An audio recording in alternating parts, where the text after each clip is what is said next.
But then they, from there up, was all either damaged.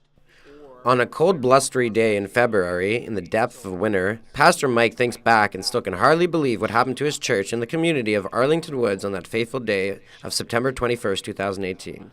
On that day, a powerful EF2 tornado, one of 6 in the Ottawa area, started in the community. Thousands of 100-year-old pine trees that were the canopy of the neighborhood came crashing down onto houses, making some uninhabitable, plunging thousands into darkness, changing the landscape forever.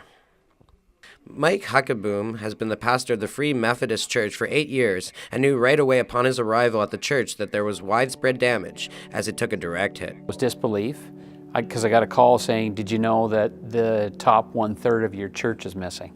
After the tornado passed through and the skies returned to calm, the extent of the damage to the church and the community became evident. Glass just seemed to be everywhere when it came through, and it only lasted a minute and a half, and then it was gone.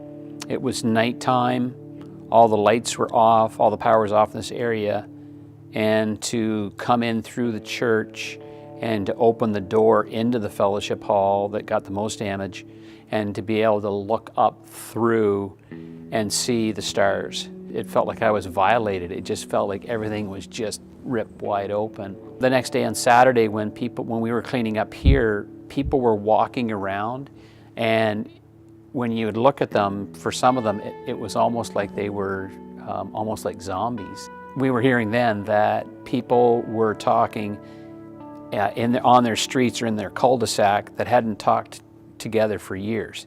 So it really pushed them together. The community really came together, so much so that, you would see people coming from outside coming in to volunteer. Still today, many outstanding issues exist. Will there be adequate money from insurance? How much work lies ahead? And what will be the lasting emotional damage? The pitched roof that is over top of our fellowship hall, what has to be fixed there, what's been fixed so far, they're putting all that back together again, but that certainly is going to be in the $500,000 range, even to $1 million. When springtime hits, will be the time when many people will be faced with emotional trauma, even more trauma, depression, as they're reminded again of what happened in September. They're going to see the stumps are still there, and they're going to see these houses that have been removed. Out of about 200 houses in the community, at least 10 or 15 will need to be demolished.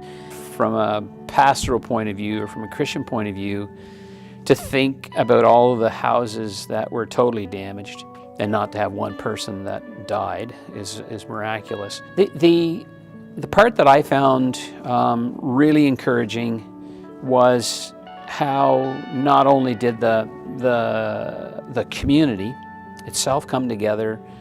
For me, it was how the church community, the larger church community, the larger religious community came together. Out of the dark comes light, hope, and new beginnings, which include the reforestation of the neighborhood.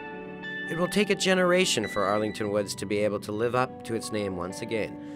But like everything, in time, things heal and life goes on. I'm Danny Harary for ACTV News.